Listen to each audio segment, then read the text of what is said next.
Suddenly, the cat bit Sin. He panicked, shouting about rabbits. Yuri rushed over and pulled Sin away from her, jealousy written all over his face. That's when she realized something else. Both Kiefer and Yuri were jealous of Sin too. They joked about how drama always followed her. She laughed it off and walked away. She checked on Kate with Maya. Kate was still not okay.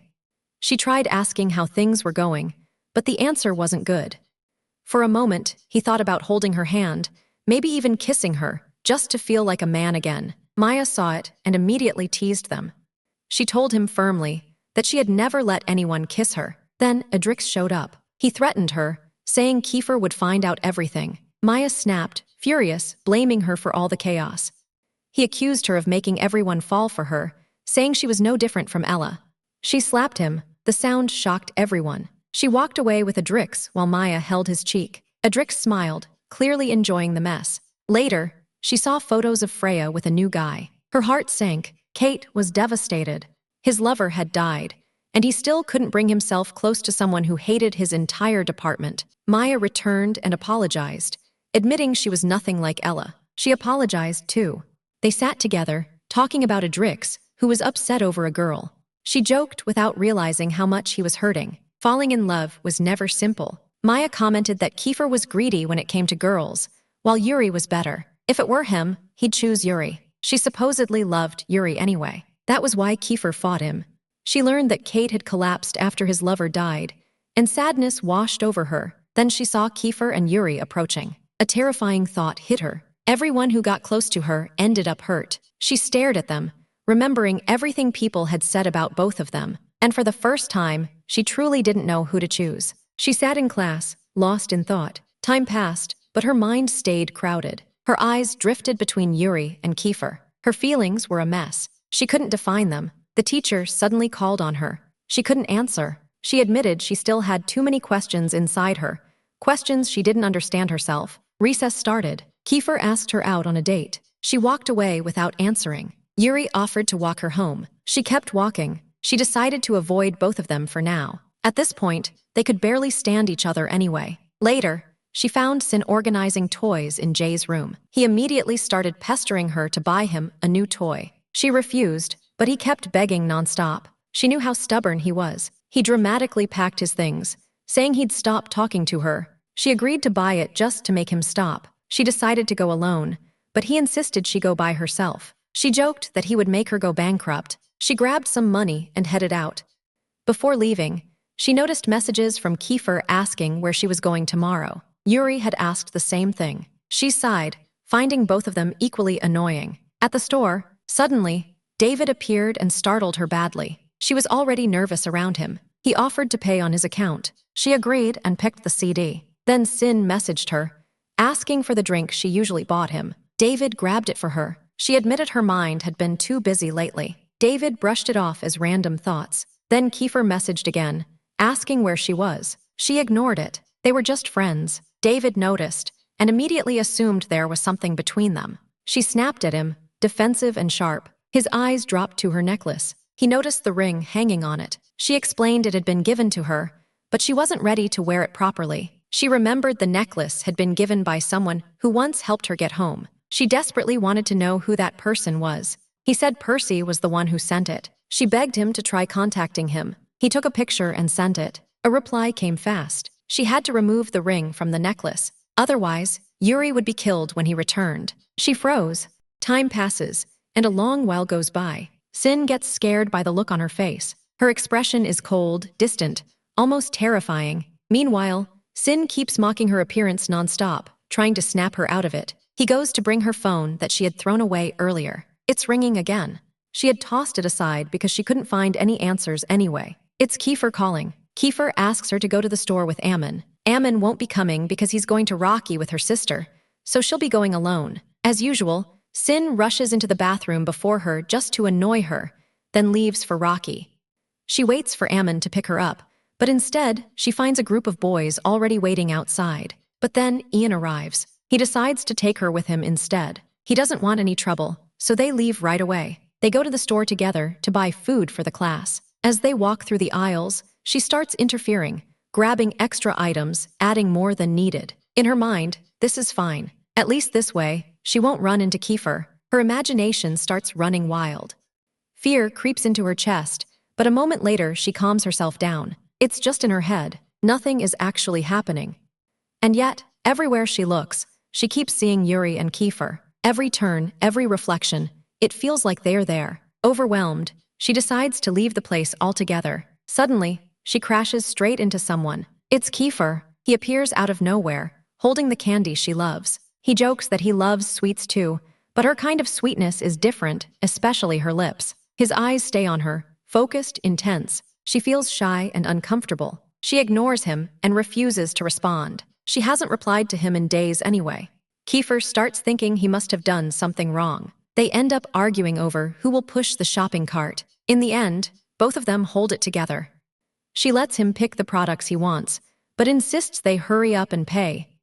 Then he suddenly tells her that he found something about her father. Before she can ask anything, he walks away. She continues shopping with Ammon, laughing now because Sin is with Rocky, clearly enjoying himself. Everyone seems happy. They take pictures, joking and laughing, especially seeing how much fun Sin is having compared to them. She tells them to go ahead first. She'll catch up later. That's when Kiefer calls again. He wants to go together. He says he needs to tell her what he found about her father. She goes with him to his house. There, she notices something strange. He uses a different car every day. That's when she realizes he owns many cars. Inside, he even says he's ready to give her the entire house if she just leaves Yuri. He reminds her again that she belongs to him alone. His words shake her deeply. She tells him none of this is real right now. So he says he'll make it real. Terrified by what he's saying, she leaves immediately. She goes back to her friends, who are still enjoying themselves. They tease her about the kiss between her and Kiefer. It makes her uncomfortable, so she moves away and sits with Flix, who's sitting quietly. Because of that, Flix asks Adrix to bring pictures of her father, who is in America and is an important businessman there. Many pictures arrive. She starts thinking that Percy might be involved, that the two of them could actually be together. Flix is shocked by the idea, but this is as far as their information goes. She realizes something painful. She doesn't know if they are together or not. She doesn't know the truth at all. Everyone grows quiet. The mood shifts. Her heart fills with questions, too many questions, and she desperately needs answers. Kiefer reassures her. He promises that no matter how many questions she has, he'll stay by her side and help her find the answers. After that, she messages David, telling him to tell Percy to disappear from her life and never show up again. She says she won't care about him anymore. David is confused, but he forwards the same message to Percy. Still worried, David calls him. Percy comes over. David realizes he can't really blame her, but he also doesn't want Kiefer to find out what's going on. If Kiefer learns the truth, he'll never let Percy get close to her again. So David lies. He thanks Percy for caring about JJ and says he's only worried about his girlfriend in America. He tells him not to fall in love with JJ and warns him to return quickly. Percy feels sad. His mother comes to bring him food and refuses to let him return to his country again.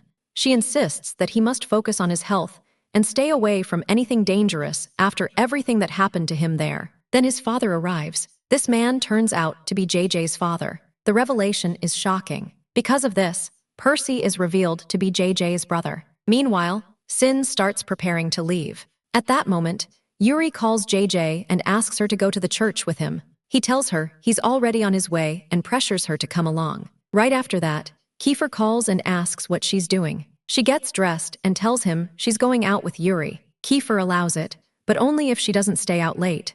She leaves immediately, feeling that getting closer to Yuri like this might be the right thing to do. They go to the church together, even though she still can't imagine herself getting married at all. But she feels she has no choice because her family needs this arrangement. Yuri laughs when she admits she thought he would take her to a temple instead, since he's Japanese. He teases her warmly. Suddenly, several girls start showing up, clearly admiring him. She feels small standing beside him and doesn't understand why she ends up arguing with them. Yuri steps in and boosts her confidence, telling her she's everything he wants and better than all of them combined. After that, they go to his house. She looks through the photos there. Yuri brings her her favorite food, something he still remembers from long ago. She laughs at his old pictures and listens as he talks about memories from the past. He mentions that Percy was there with them back then. She becomes emotional, But Yuri explains that this was the last photo that brought them together like that. The moment passes, they go to prepare food together. While cooking, he jokingly says a word that sounds like he's calling her a cow. She suddenly hits him, triggered by an old memory, even though he was clearly joking. She admits she misses when they were just friends, because everything feels complicated now. Yuri starts teaching her cute Japanese words. She's happy that she's pronouncing them correctly. He keeps teaching her until suddenly, he tells her that he loves her, in Japanese. She freezes in shock. He kisses her, and she responds, but suddenly, she gets hurt. The moment she sees blood, everything inside her collapses. Her phobia returns instantly. Memories flood her mind, and she breaks down. Yuri doesn't understand what's happening. She desperately asks him to call Kiefer and starts crying uncontrollably. He feels terrible for her. Time passes. He calms her down, reassures her, and stays beside her. She apologizes, saying she shouldn't have told him everything. He accepts it, reminding her that he's still her friend. She explains that seeing blood triggers something deeply wrong in her. She once thought it was just a phobia, but it became worse. She started hurting people around her without understanding why. No matter how hard she tries, she can't remember when it started. Kiefer already knew about this. That's why she wanted Yuri to call him. Yuri refuses to cancel the engagement. He tells her he loves her and always will. He asks her not to overthink everything and promises that things will make sense with time. He kisses her gently and walks her home, thanking her for the beautiful day.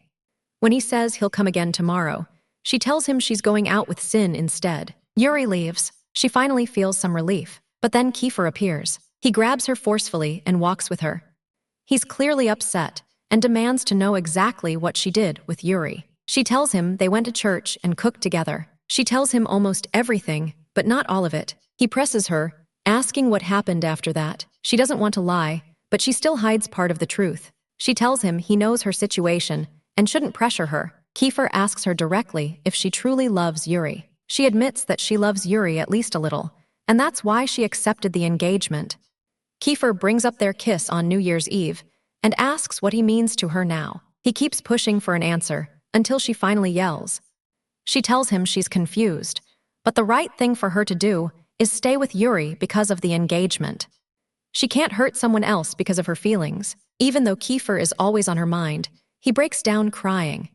He tells her he was always the one protecting her, always afraid for her safety.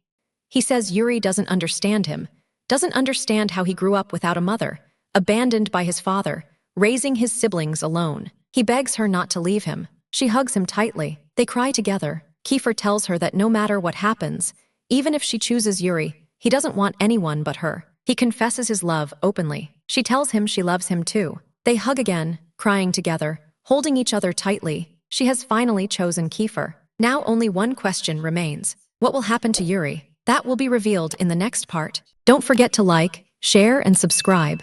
See you in the next video.